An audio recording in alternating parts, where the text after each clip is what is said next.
My name is Nancy Feldman. I am CEO of UCare, and we are a sponsor this morning, a proud sponsor of this MinnPost session on health equity.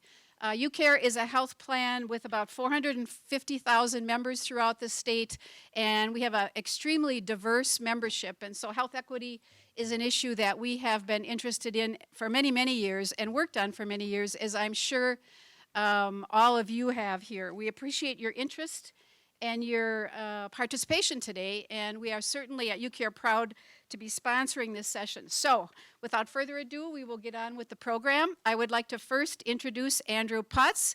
Andrew is executive editor of MinnPost, which obviously is responsible for the session today. Andrew joined MinnPost in June of this year. Is that right, Andrew? Prior to coming to MinnPost, Andrew worked as a writer and editor for various publications, including Minneapolis-St. Paul Magazine, Minnesota Monthly, Philadelphia Daily News, Philadelphia Magazine. A lot to squeeze in those few years. Anyway, please join me in welcoming Andrew and our distinguished panel. Thank you. See if I can do this. Thank you. And welcome on behalf of MinnPost. Thank you for coming out. We really appreciate it. We also want to thank UCare for being our partner on this. We couldn't do this without them, and we really appreciate it. So, just very quickly before we sort of get to introductions, I want to give a very quick run through of how this is going to work. It's pretty basic. A lot of you have been to these things before, but basically I'm going to let these guys introduce themselves because they can do a better job than I actually can. Talk about what they do. Then we're going to have our health commissioner, Dr. Ehlinger, talk a little bit about, kind of set the stage for us about what we're actually talking about here, about health equity in Minnesota. And then we'll I'll ask some questions for some time, and then at the end of the hour, we'll put the onus on you guys to come up with some questions for our panelists. So very straightforward, but before we kind of get to the question and answer part, let's just let our panelists introduce themselves. So without further ado, our panelists. Bjorn, we'll start with you. Go all the way down. All right. Good morning. My name's Bjorn Westgard. I am an emergency physician, and I practice in both East and West Metro. And I'm also a medical anthropologist by training and focus on health disparities in my research because one of the things that interested me originally in emergency medicine is that a lot of the societal fault lines in medicine fall across the ER doors. Thank you.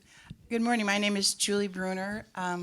First, I want to start by thanking UCare and MinnPost for hosting and sponsoring this event.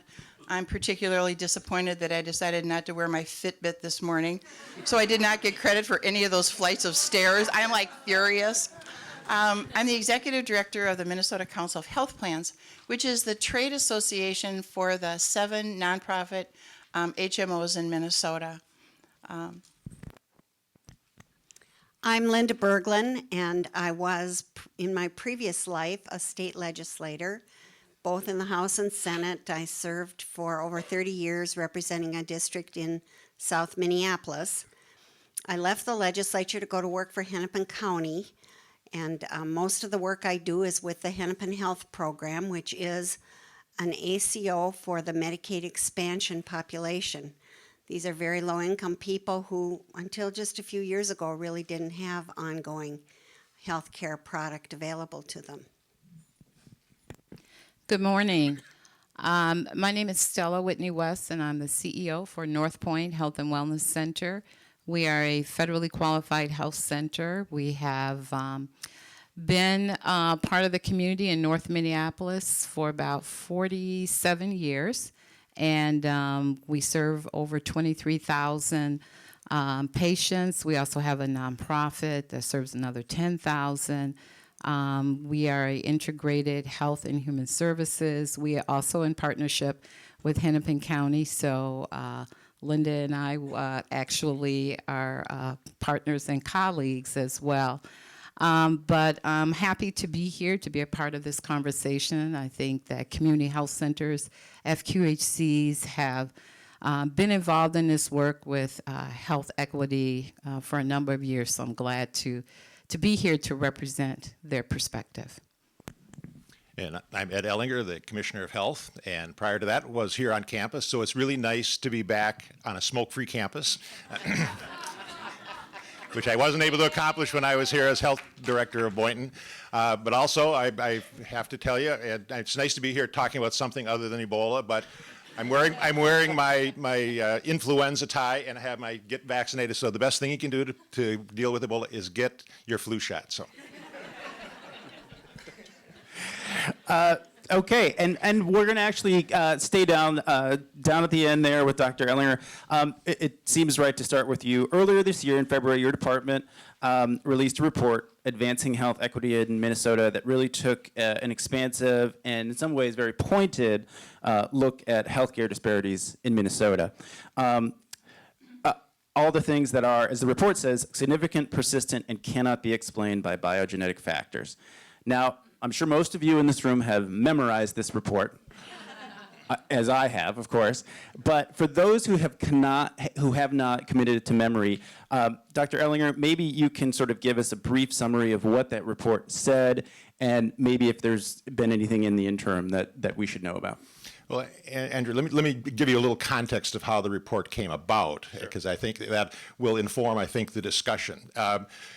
You know, at the entrance of Boynton Health Service, just on the block, there's a picture that depicts the quotation from Herophilus of Chalcedon, who was a physician to Alexander the Great, that said, "When health is absent, wisdom cannot reveal itself, art cannot become manifest, strength cannot fight, wealth becomes useless, and intelligence cannot be applied." Which means health is central to everything that we do. Certainly central to post-secondary education, but as health commissioner, I recognize it's central to everything that goes on in the state. And Minnesota is a healthy state. We're the third healthiest state in the country. And how did we get there?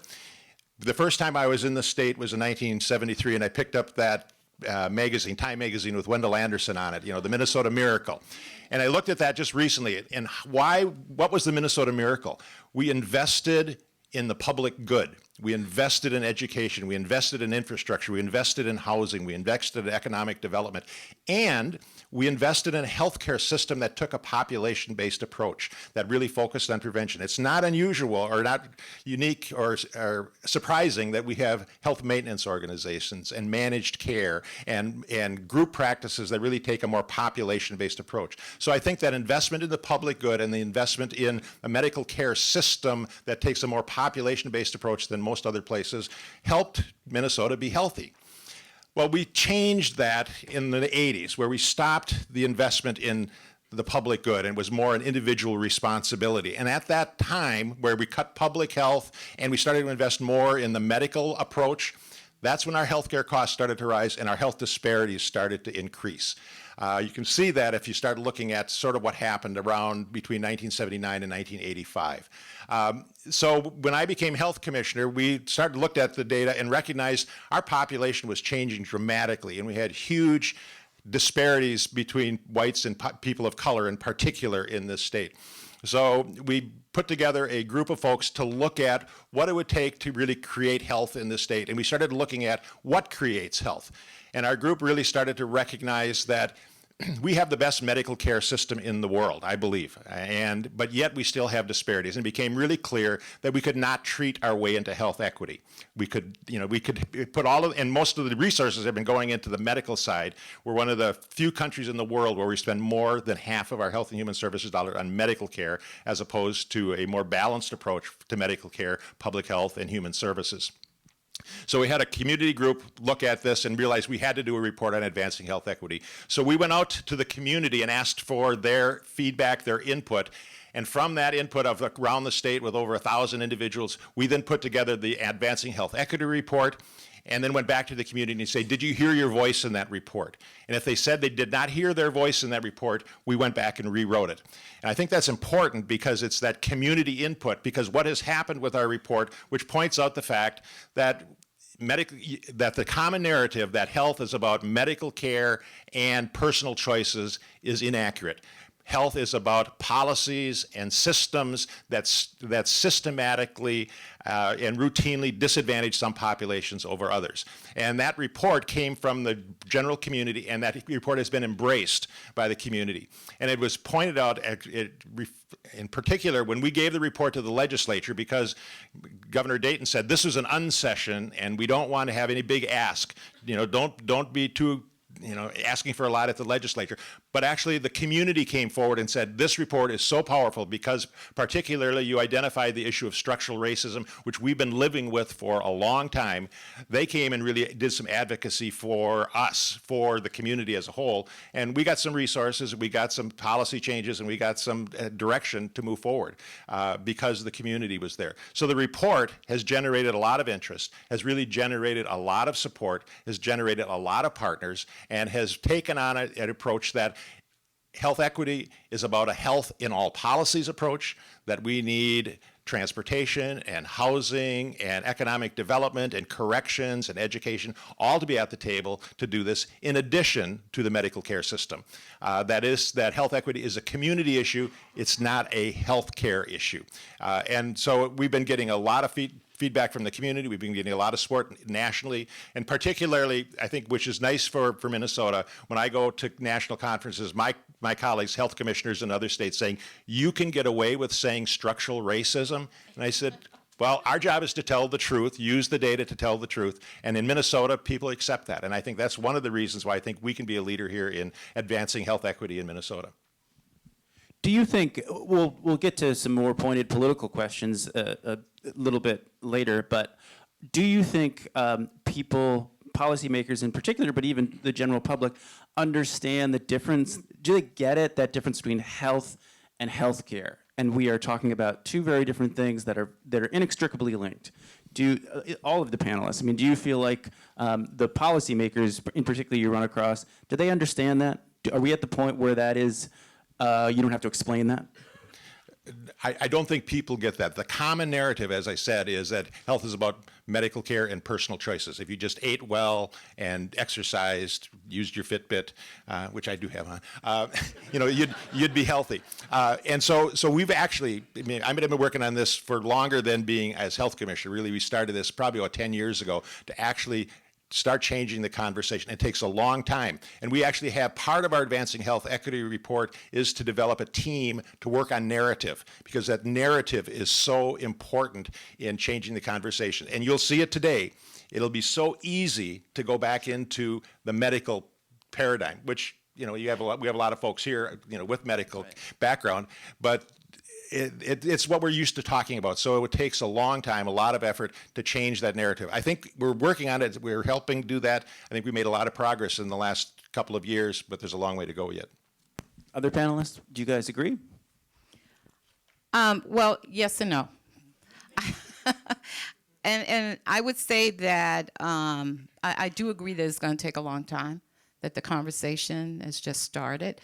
I think when you are in circles with policymakers and you hear conversations about their discomfort with having discussions about race, and yet you know that the very policies that they pass or that they are responsible for have a major impact on health, because they have a major impact on institutional racism, and yet I don't think that they have made that connection for sure. I also don't think until we change the reimbursement system around health and health care, we're not going to get there. We certainly are seeing some of the results with the ACO model. Certainly we're seeing that in Hennepin Health, where there's the flexibility with those healthcare dollars to place those in the areas that you know are going to have a major impact, transportation, housing, employment. So we can continue to have the conversation, but if the policymakers don't change, and if the policies don't change, and I always look at where are the dollars going If that doesn't change, then we'll still be here having a conversation. I think we're sort of at the front end of the kind of change that really needs to happen. I think this notion of health in all policies is something that I'm trying to let it sort of filter through my psyche to figure out what exactly does that mean. I mean, what we understand is that where you live in your zip code is critical to the kind of health outcomes that you're going to experience, and we all know that. But we also know that where you live has a huge impact on your access to food. It has impact on your access to walking trails. It has impact on your access to public transportation, which may be the transportation that you need to get to the medical facility or any other place for that matter. So I feel as though, as a state, we're really at the front of sort of trying to figure out exactly what this means. I really want to recognize the work that Commissioner Ehlinger and the department have done to try to fundamentally push us forward to think about this and talk about this in different ways. But I agree, we're just starting this. But then I'm also a complete optimist and feel like we have the right institutions, we have the right infrastructure in place in Minnesota to be able to sort of advance this. So I think we're still trying to prove what we talk about is true. And I know in Hennepin County with Hennepin Health, that's how we feel. We feel like we're trying to prove to others that they should do things differently. And that investing healthcare dollars in housing and in employment can, if it's targeted properly, can cause people's health to improve. And so if we feel like we're still trying to prove it, then I don't think everybody's got it yet. Look at other countries, though. Look, they've invested differently, and their health status is better, and their disparities are different. I think we are just learning now what many other people have learned many, many years ago. If the investment is a balanced one between the medical care, public health, social service, and all the other kinds of social determinants of health, the health of a population improves. So we talked about this sort of being a beginning of this conversation about health equity, that all these different things come into play. And I think when people who aren't maybe immersed in health policy and some of these issues hear about this stuff, it can seem quite overwhelming that these issues that really advance healthcare or health equity, you're talking about transportation and jobs and education. That's a little overwhelming. So my question then is, I'm going to put each of you on the spot. Where do we start that conversation? What is the one thing or the first thing that each of you would do to start moving forward on health equity?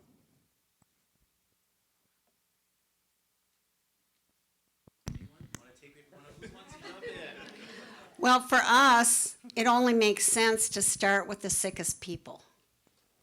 Because if we can help the sickest people be healthier, then we have money to invest in the next group and the next group to help them get things that they're not getting today that are causing them to still be in a state of less health than they should be. I do think that the sort of proving to other people, getting a few sort of benchmarks under our belt goes a long way. So working in Health Partners, I've worked on some programs with very substantially chronically ill homeless individuals who are very high utilizers of resources. And if you can make an intervention with 40 individuals, I spoke with the CEO of my hospital. He said, show me the money you save, I will invest in it. And I think right now, with a lot of our health disparities efforts, there's no bottom line profit or loss line item that goes along with it. And so it's difficult to get folks within our institutions to pay attention. Well, I think the pause that you heard after the question suggests how really complicated this is.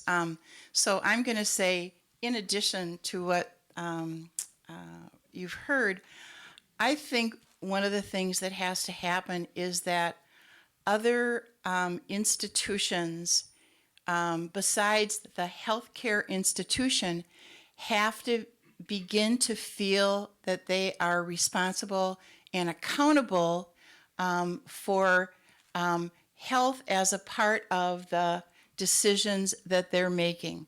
So I have nothing against the Met Council, but I'm just going to pull the Met Council out and say, I would expect that the Met Council would begin to have a conversation in the policies that they're making. And actually, I think in the case of the Green Line, I think there was a fair amount of discussion around this. But I think in housing policy, in education policy, in financial policies that we have, more of the large institutional stakeholders need to feel that in addition to all of us in the room who probably have some connection to healthcare, they have some responsibility and an opportunity to move forward health status for all Minnesotans. And if we can push that forward, we're going to be able to target and make improvements in communities who really are experiencing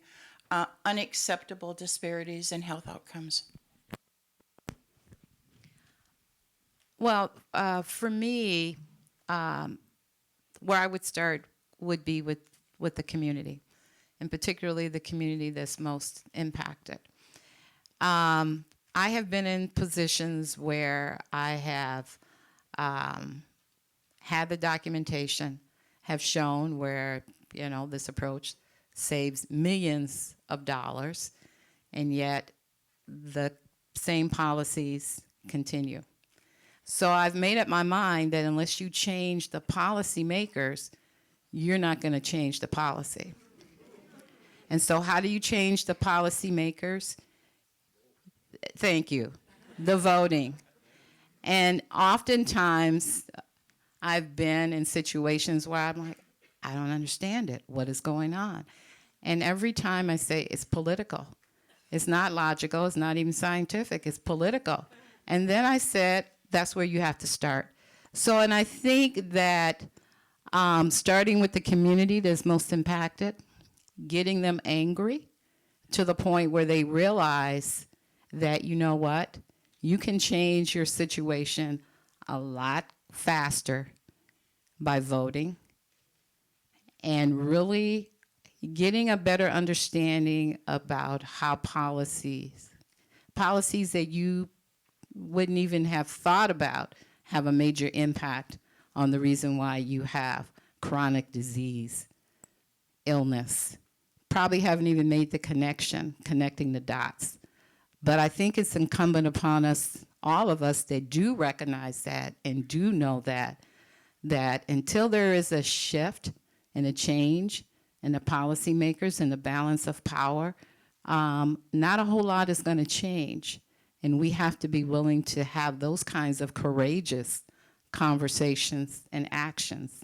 And until that happens, even having a president, an African-American president, I know a lot of people were hoping and they were saying, oh my goodness, okay, things are going to change.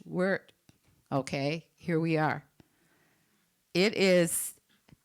We have to look at from the grassroots, from the local, from the neighborhoods, from those communities, and how do you impress upon them the importance of really having an impact, and that is changing those policymakers. Well, you brought up politics. Let's go there.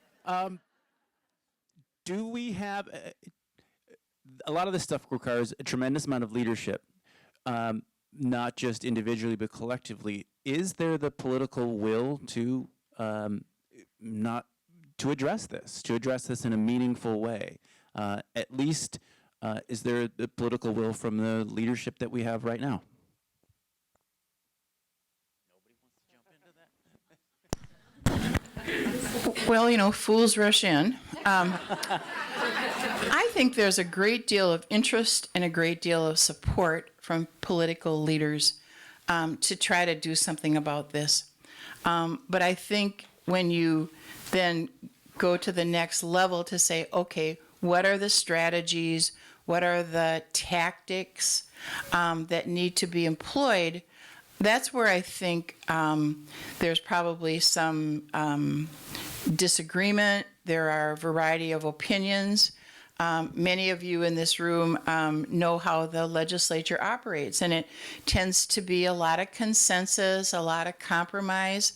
So if you have and here's the woman who led so much of this discussion on behalf of low-income people for so many years, when it comes time to make the decisions and to allocate the resources, the chairperson is in conversations with the leadership on, well, what's the tax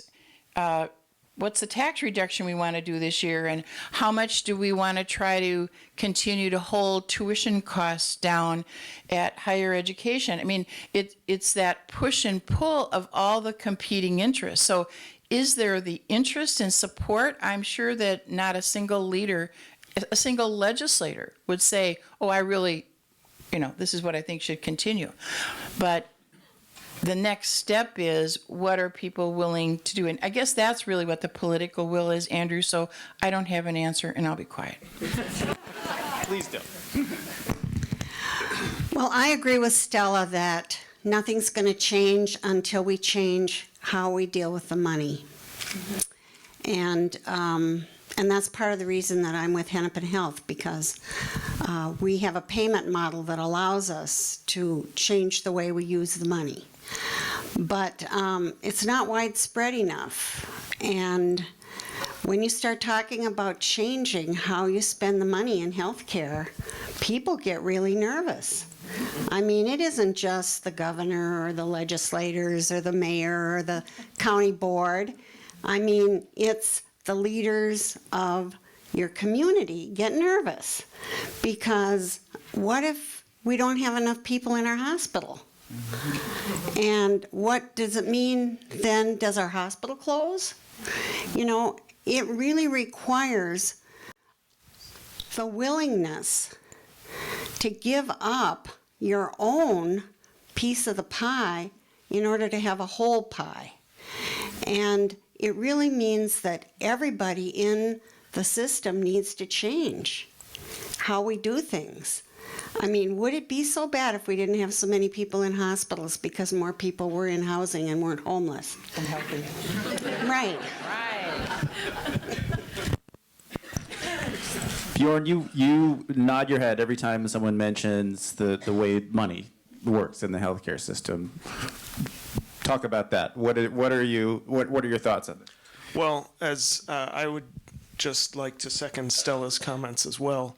I firmly believe that political involvement is crucial at all levels of the system, because we're talking about rebuilding communities and environments that have undergone, for many areas, some degradation, whether that's in the physical environment or just our social relationships, which we know are incredibly important to sustaining health. That said, and my heart is there in political organizing as a former union organizer, but that's not my role anymore. It's difficult for me to find the time to knock on doors. So I do believe that there is also a need, while the political pressure needs to come from certain communities, and hopefully more broadly than just certain communities, I do believe that there's a role for change in institutions. And healthcare institutions, I think, can be sort of we're trying to pivot to wellness, which is a feat when the entire thing is oriented towards treating illness. And talk to any healthcare providers, nurses, physicians, or otherwise, and ask them how much they learned about how to be well in school. But within organizations, I think the dollars and cents make a big difference. So, for example, I've been trying to make that argument within my organization by, say, mapping out potentially avoidable ER visits, putting the marginal cost on top of those geographic areas and saying, look at that, you have 1.5 million in preventable ER visits, and that means you have 1.5 million of an envelope to provide some other primary care type solution to that problem. And so I do think there's low-hanging fruit, let's put it that way, in terms of the dollars and cents argument. And you can mobilize some, I think, institutional support for some of these changes, which can go along with some of the broader societal political change that we hope for. Dr. Ehlinger, political will, have you found it out there? Well, I want to respond to some of the things that Julie and Stella brought up, because I do think it is about policy, it's about policymakers. And so what we're asking, and I think the political will depend on the people in this audience and the general community, because as Stella said, if we empower communities to hold policymakers accountable, they will change how they act. And so what we're asking, in our Advancing Health Equity Report, we had a series of questions that we want to ask to all policymakers. Who's at the table? Who has the power at the table? Who sets the table? Who makes the decision at the table?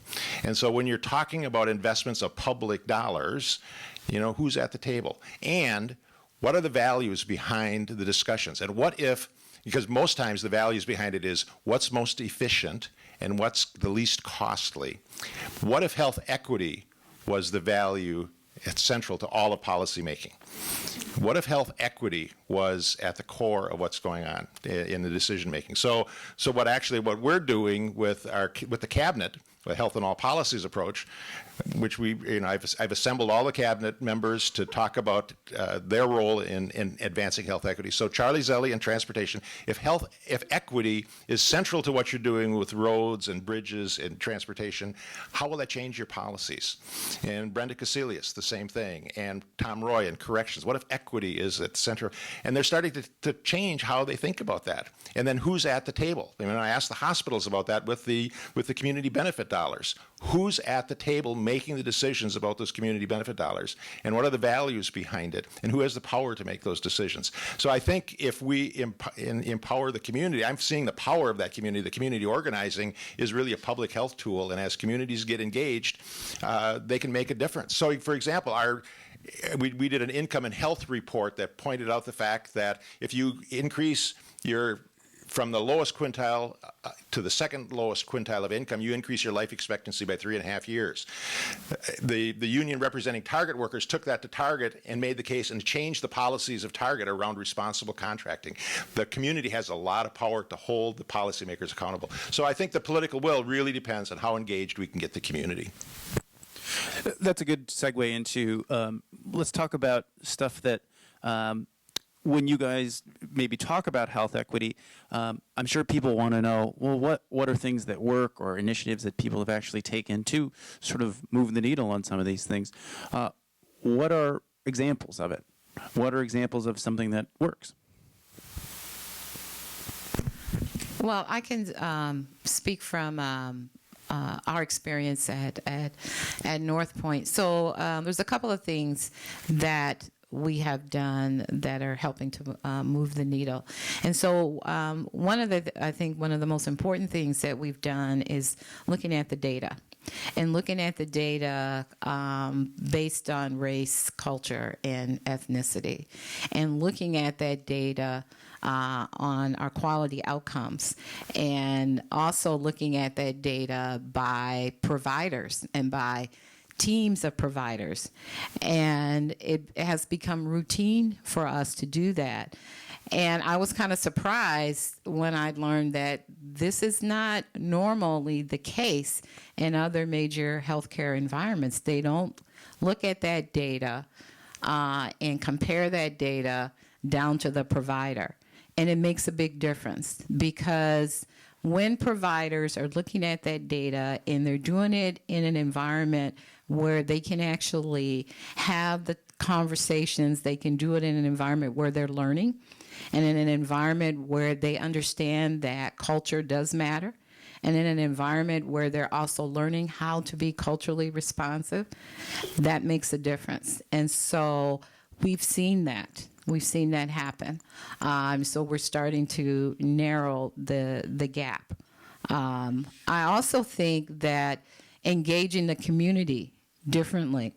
So some of the things that we do is outside of our clinic, because we know that for the most part, most of the decisions and most of what impacts our patient happens outside of our four walls. And so we go out and we serve as conveners of stakeholders in the community, first asking them to help us define the problem. We've looked at chlamydia that way, for example, which in North Minneapolis has one of the highest rates, yet at our clinic we have one of the highest screening rates and treatment rates. And we're like, okay, why aren't we seeing a dent in the chlamydia infection? So instead of us sitting around the table in our four walls trying to figure it out, we said, let's go out to the community. And first of all, let's not go out and, which we tend to want to do, define the problem. Let's just go out and say, okay, this is what we're seeing. What are you seeing? How do we define this problem? How do we define solutions? So I think stepping outside of those boxes, doing things differently, and from a clinical perspective, you can do that. I think what we've shown in Hennepin Health, again, having that flexibility makes a big difference. One of the things we decided to do was to try to help people become employed who were our highest behavioral health users. And these folks are not just, they don't just have barriers in terms of their health to employment. They have barriers in terms of their criminal history, their homelessness. And some of these folks that we've been working with for the last year haven't been employed for at least 10 years. And yet we've gotten them jobs. And for the ones that we have gotten jobs, we are saving over $800 a month on each one of them. Their health has improved that much. And even the ones that we haven't gotten jobs for yet, we're saving money because somebody is talking to them about the possibility that they could work. And so it isn't a very big group yet, but we're going to keep expanding it, and we are going to show not only our clients and ourselves, but the rest of the community that employment is one of the pillars of good health.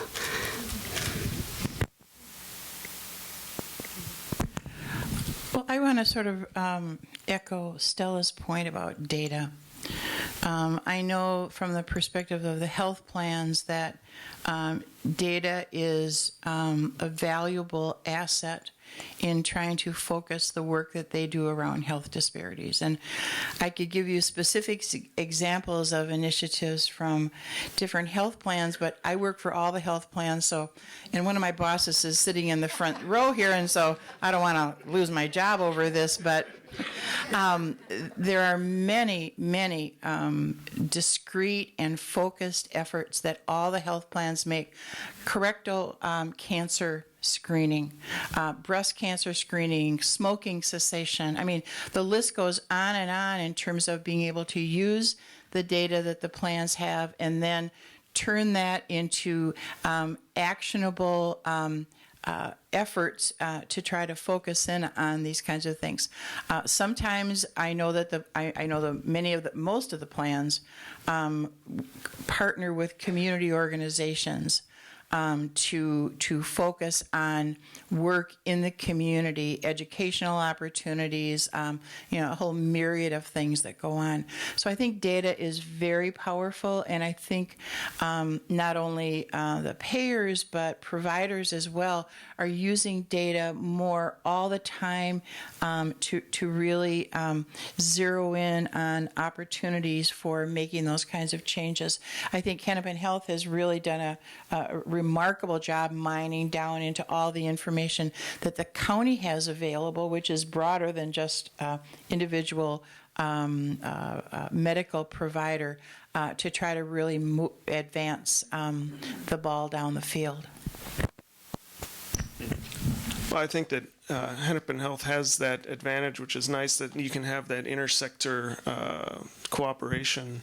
I've worked on a similar project to what Linda was describing with hospital to home, like I said, where we've had several dozen people who were extremely high system users, and we put them in supportive housing and cut hundreds of ER visits, got people into appropriate clinical care, appropriate medication regimens, and a number of who were chronically homeless with multiple mental health and health conditions, and people who are now employed, getting off supportive housing, folks who have restarted families. So there, if you put the effort there, it's possible. But it took a lot of collaboration between multiple partners, and it took some digging to find support for the work. Supportive housing, costs some money, so you got to look for, is it DHS? Does the hospital put something up? Etc. We health partners like, I'm sure, UCare and multiple other plans have done things like our EBAN initiative, where we've really brought in community members into all of the clinic and ER and hospital settings to help inform our process improvement, and they've helped define the goals for those individual process improvement projects. In our ER, we looked at time to pain medication for extremity injuries, and we found that as a whole, disparities were a little bit of a wash, but with African Americans, the number who got pain medications were fewer than whites, particularly, but that whites waited longer. We put in an intervention of a code red for pain control, and we're able to wipe those disparities across. So I think when you look at things like even heart attack or stroke care, some standardization of procedures within hospitals, and I know all of the hospitals and clinics in the area, I'm sure, are doing that. There's a fair number of mandates to do it as well. But standardization of procedures goes a long way as well to eliminating some of the care disparities, but that's different from our sort of community and outcome disparities. We've talked a lot about public institutions, obviously, here today. What responsibility do private institutions, particularly employers, have with regard to health equity, and how do you convince them that it's in their best interest to address it?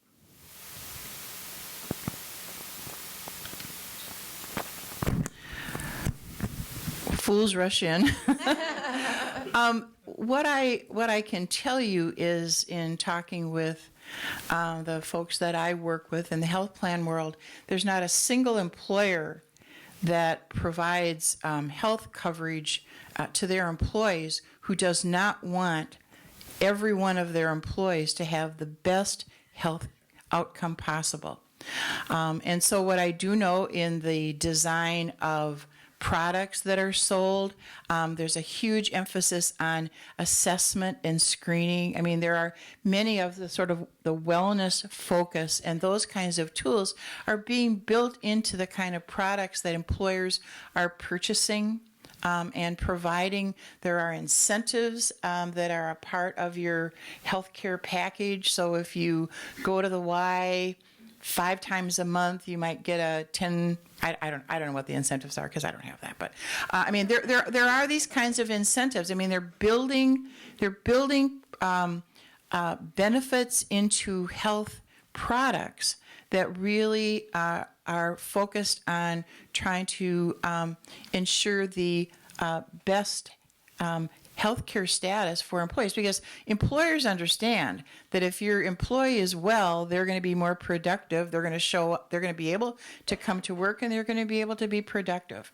And so I think that has evolved a great deal over the, let's say, the last 10 years or so.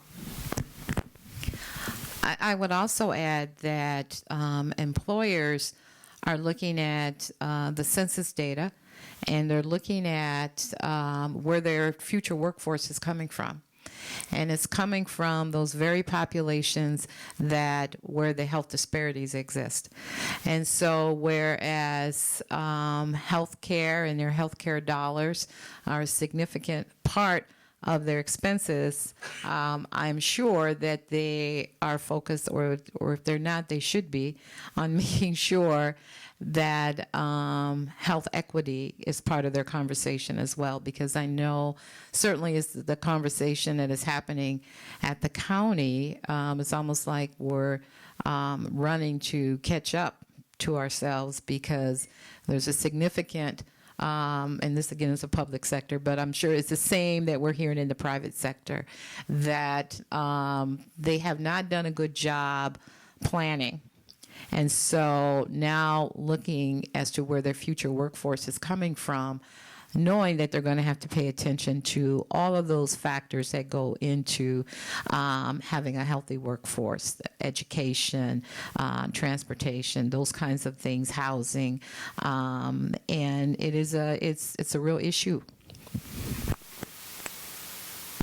You know, I'm just going to say this. We need employers and landlords and large institutions to be willing to take a risk on giving people second chances. Mm-hmm. You know, we were trying to figure out how we could do a little incentive for our clients to be able to use the Nice Ride bikes. Mm-hmm. Well, do you know you can't use those if you don't have a credit card? Mm-hmm. How many poor people have credit cards? We were trying to do a little deal to get more of our clients into the Y. I'm not going to say which one. And we were kind of bluntly told, we don't want those people in our place, thank you. We can't expect that people are going to be healthy if we don't give them a chance to take part in our society. The largest source of housing that we have for the people that I work with is housing that you can only get if you are, quote, unable to work, unquote. And there's a huge disincentive in that program to be able to go to work.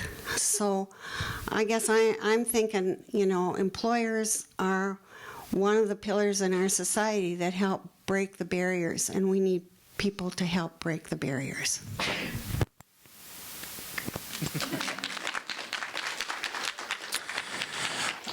I would just like to second what Linda said. Sorry, I'm butting in, Andrew.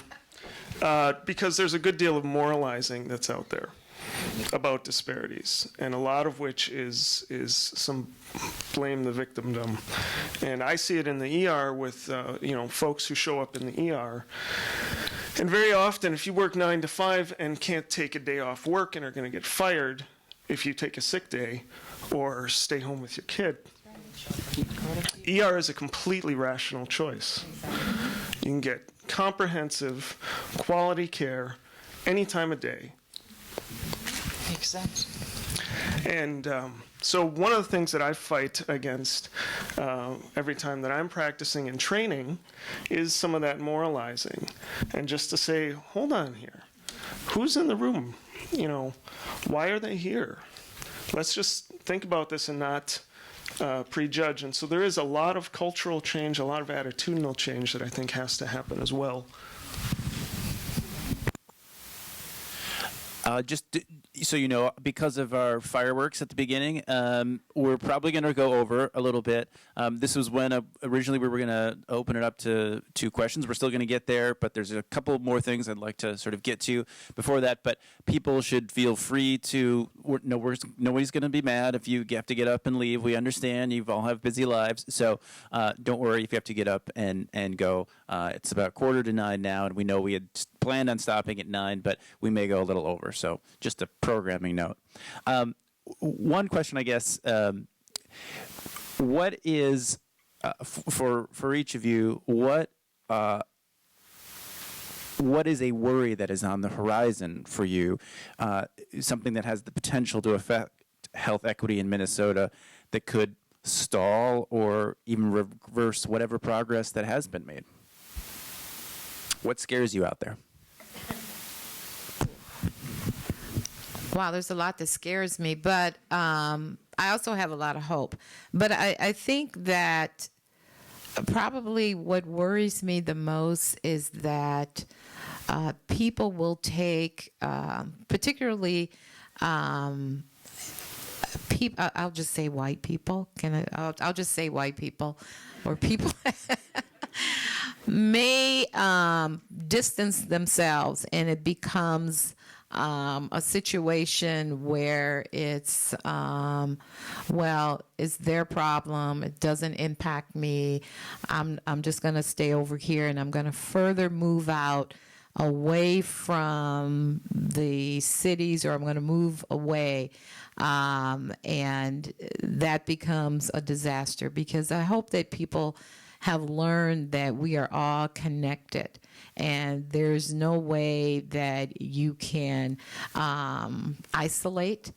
You can't build enough structures, those kinds of things. That we are more connected now than we've ever been. We're more connected on a global platform than we've ever been. I mean, just take what we've been hearing about Ebola. And some of the elected officials, politicians, believing that, okay, let's just shut it off. Let's just make sure that we have travel bans, make sure we keep it isolated in West Africa, and then we'll all be safe. I mean, really? So that's and it's still my biggest fear, because when I hear conversations like that, and I hear it coming from elected officials, yeah, it's still a worry, and it's one that I think we have to make sure that we do whatever we can in our power to combat that.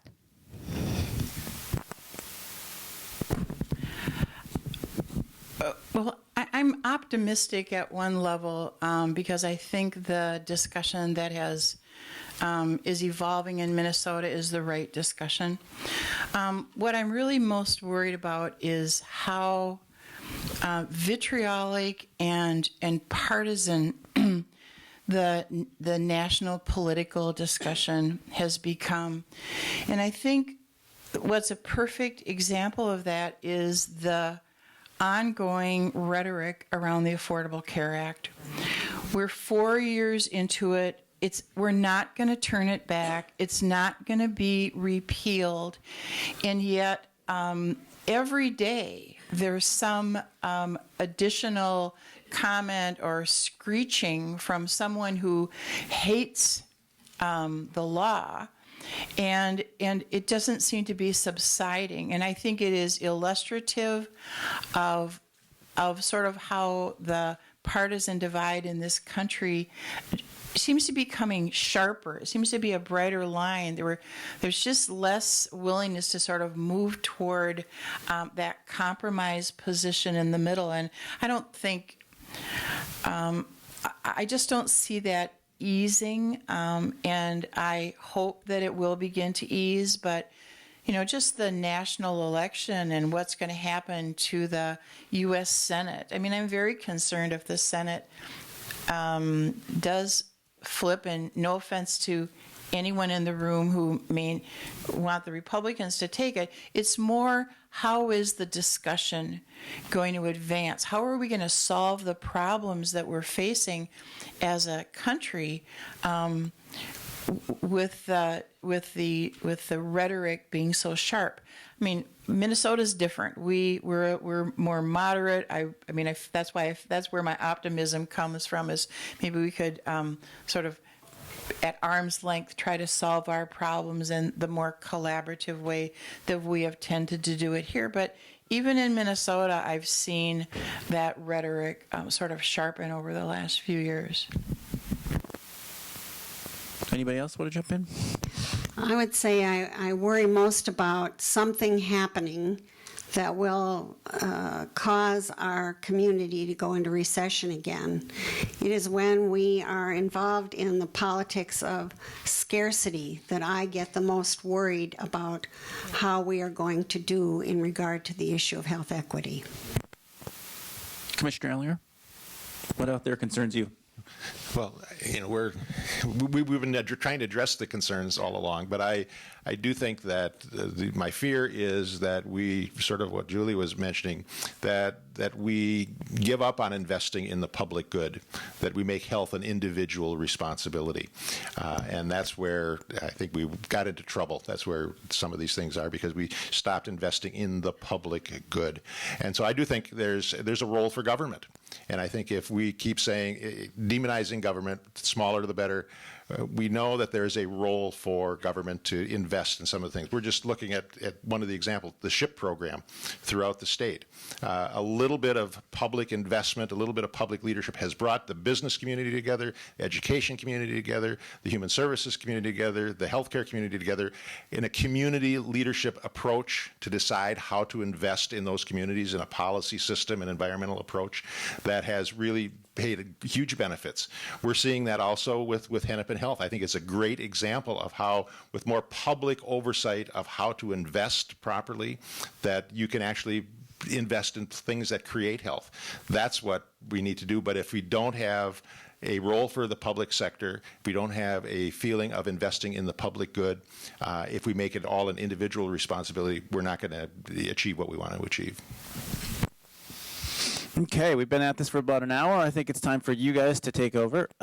So we're going to open it up to questions. You can either shout them at me, or I will come and give you the mic. So who has a question? Up here. We'll go. You were first, so I'll. That's right. Can I shout or? Yeah, well, he's got a mic too. Mike. Deb Holmgren. I'm with Portico HealthNet. I just wanted to mention that while health equity is very much dependent on the kinds of changes to the healthcare system that you all have talked about today, the other side of it is that health equity is dependent on everyone having access to the system, equal access to the system as it exists today. And I don't want to forget to recognize what the Accountable Care Act has done for that, and what this administration in Minnesota, by expanding Medicaid eligibility, what a huge impact. And for someone who's been around in the healthcare system for 40 years, I just missed the change to Medicare, but this is the most exciting thing I've seen. Any responses to that? Well, I think if you look at the states where Medicaid was not expanded, they're seeing substantial unreimbursed ER costs because nobody has access to other resources. Other questions? I'm going to hit you because you're right here. Yeah. Hi. John Pullis. I'm the campaign manager for Joan Howe Pullis, who's running for the State House in 48B in Eden Prairie. You talked about some disparities about, who's at the table. So, it occurs to me that the problem we have is purely political. That we've got, you talked about institutions. Well, we've got medical institutions, for-profit models. They've got a lot of power. Institutions that deal with housing and transportation, we've got a lot of not-for-profits. They don't have a lot of power. And the conversation in the suburbs is that many of these at-risk populations are invisible to the people who live in our district. How do you educate those people to say it is in all of our interest to close these disparities?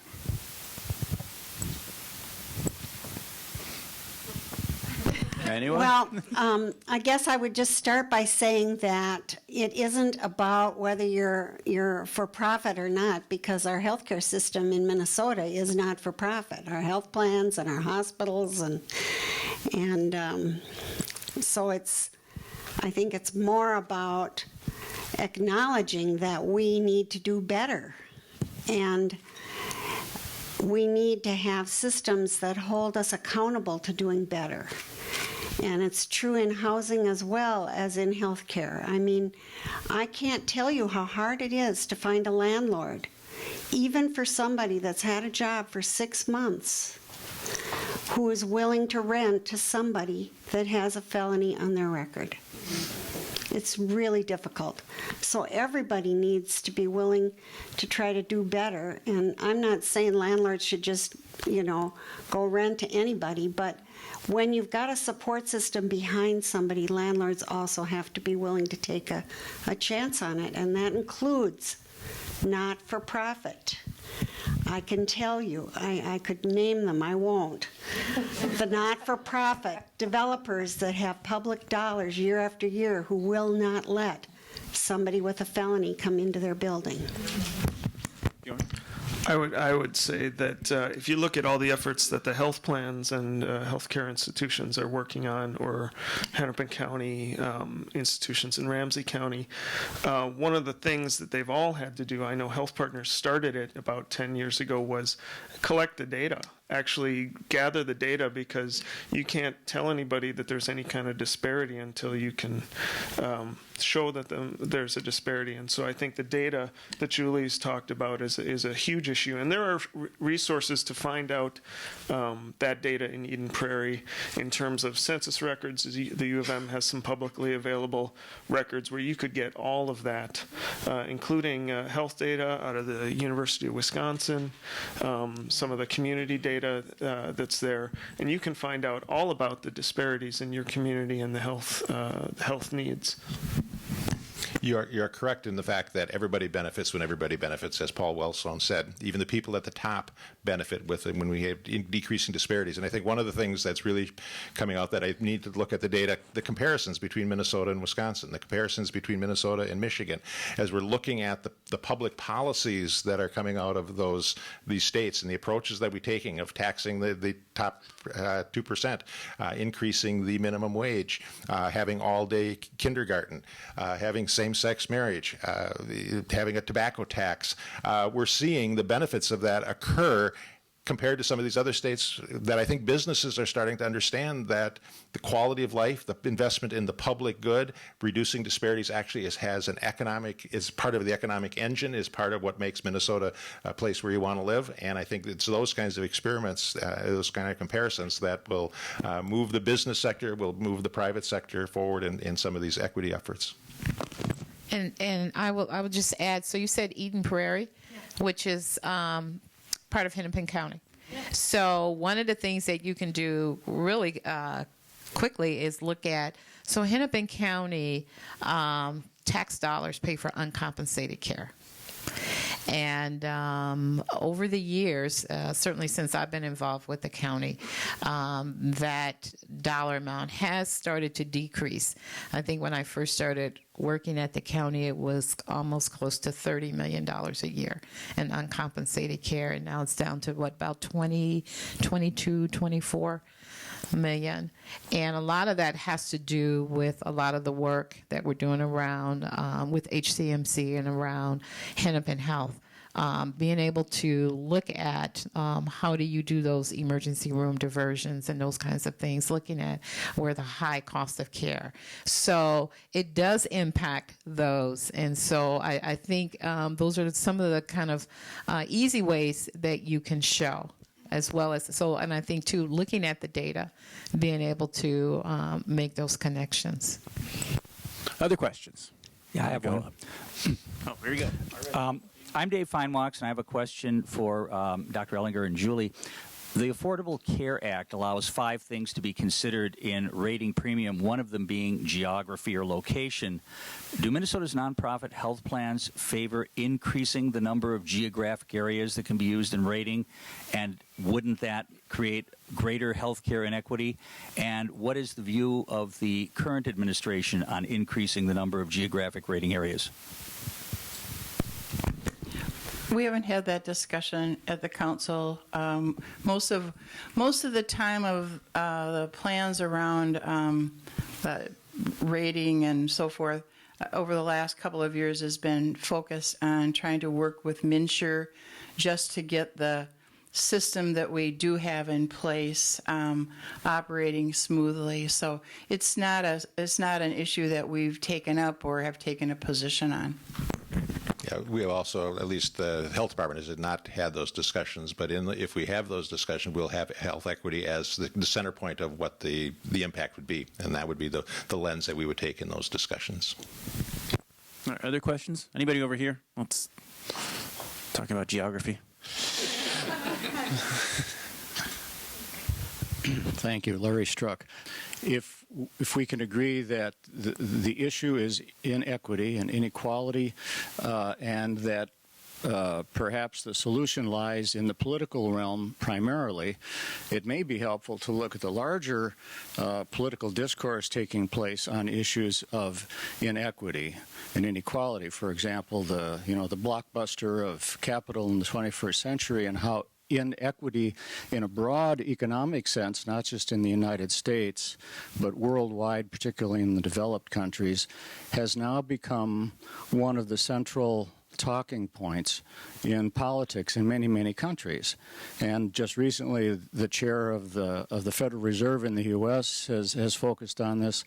And what can you gain from this? One reason why it's an issue is that it can be shown that economic inequity, these kind of inequities are dysfunctional in the broader sense, not just for the economy, but for the society as a whole. And so if you can show, and this goes to Commissioner Ehlinger's point about needing a narrative, if you can show that certain forms of inequity are dysfunctional, not just in terms of health or wellness or the healthcare system, but in terms of the society as a whole, you may gain some valuable traction on a much broader issue, and you may be able to gain some political cohesiveness and reduce the conflict and the friction that you have right now trying to make these points more usable for a broad political spectrum. And just to follow up on that, part of changing the narrative beyond the economics of medical care and health care is the social justice aspect of it. But how many people go into the polling booth and vote for social justice versus economic self-interest? And that's the political question that I think hasn't been asked. How do you frame the health of all of us? Yeah, go ahead. I think it'd be a really good place to have the discussion about how those of us with graying hair need all of the little brown, black, and yellow children in our community to be healthy and do well, because those are the people of the future who are going to support Social Security and Medicare. And I think you're right. You have to talk to people's own self-interest. And that is one place where we haven't had enough discussion, is about how we need everybody to be doing well in order for all of us to be able to retire. Okay, it is 9 a.m., so if people need to leave panel, are you guys okay for a couple more minutes? Take a couple more questions? Okay, we're going to do this just a couple more, but otherwise, do we want to take one from over there? I guess I think my question was already addressed, but I had been grappling a lot, my name's Ashley, and I'm with the Minnesota Campus Compact. And I have been thinking a lot about the messaging around we all do better when we all do better. And I guess it's kind of troublesome to me that the messaging can't be that we should care about our citizens that aren't receiving the same health care. But I guess if you had additional thoughts, I'd like to hear that, but I think it's already been addressed so far in the discussion. Okay. Anybody want to weigh in, or are we moving on here? All right. Hi, my name's James Lockwood, and I actually live in one of your target areas. My home's Eastside St. Paul. If you draw a box from 35E over to White Bear Avenue, from 94 up to Larpenteur Avenue, we have one FQHC for 65,000 people. We have one major grocery, I take that back, two major grocery chains for 65,000 people, and pretty much only two bus lines that really serve the east side in that geographic area. I also grew up in the South, so this is not a political question. And the reason why I'm qualifying my question this way is because there are two attitudes that prevail in the political discussion. A, you can't save everybody. And B, people's definition of justice changes from person to person. There is no uniform definition of what justice actually is. So if we can move beyond the politics, what can we do about healthcare distribution? I go back to the 1980s when the AIDS drugs were first starting to be distributed through Africa, and somebody actually recognized that the biggest distributor in Africa for anything was Coca-Cola. So they actually tapped Coke to start distributing drugs into rural parts of Africa. If you go to the east side, I have 4 or 5 wireless phone carrier stores on Payne Avenue and Arcade Avenue. The hardest part in dealing with asthma medications and doing asthma follow-ups or diabetes follow-ups is the fact that once they go outside the clinic, we have no way to track them. We have a very hard time, yet the phone is ubiquitous. My long-winded question is, where does technology play in bridging the healthcare gaps that exist in communities of colors or communities of poverty? Well, I was just going to say that we certainly use it, and there are other, I know, community-based clinics that use cell phone, text messaging, Facebook, social media to reach out, because they have found it effective in reaching out to their population, and also effective in terms of education as well. So technology does play a major factor, and it's all about, so the example that the couple of examples that you gave are really good about how you look at and go to the community. Who would have thought that in Africa that the biggest distributor was Coca-Cola? So using that as a intervention in order to get needed medication makes a lot of sense, but it normally would not have made sense.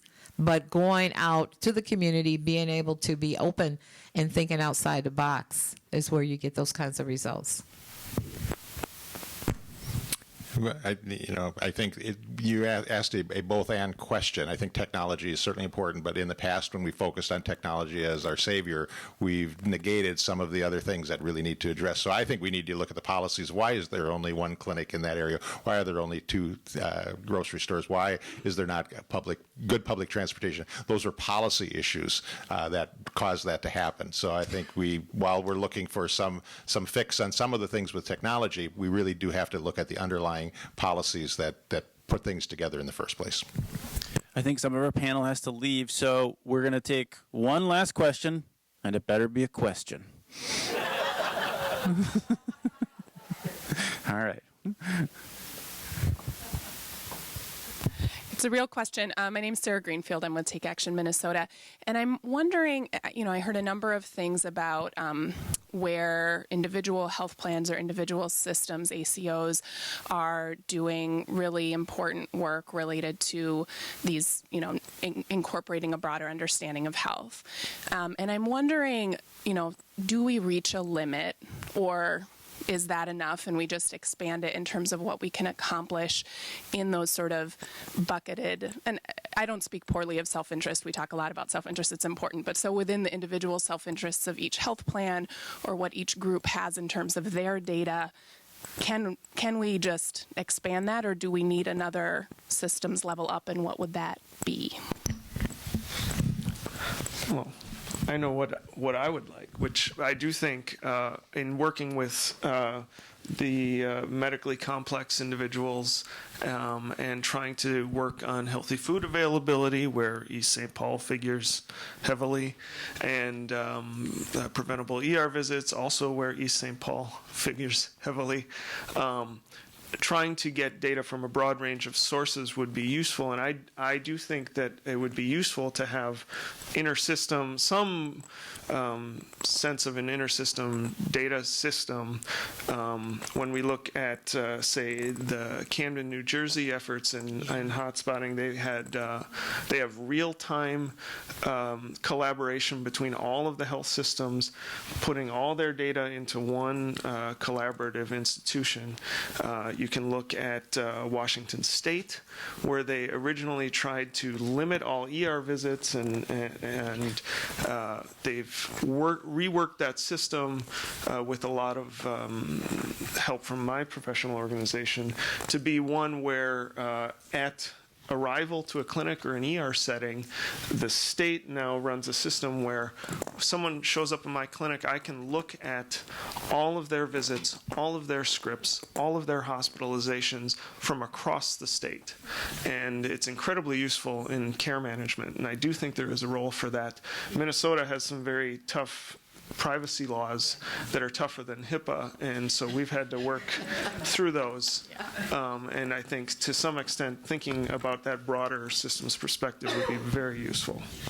And I would just add that I think that's just really a great point. And there has been an effort. The council and the hospital association last session, along with the medical association, actually put a bill together to try to start moving towards this. It didn't move, but I do think it has generated a lot of awareness of what the barriers are to try to get to that ability for individuals to be well served when they present in a clinic or an ER by having the real-time data available. So I think we're sort of at the front end of this discussion as well, but I do think that there will be more discussion about this going forward. And if I can just add, there's also the barrier with sharing human services data or data that, so you're right about Minnesota having some of the toughest data privacy, and that has become a barrier when you're trying to provide this whole person coordinated care.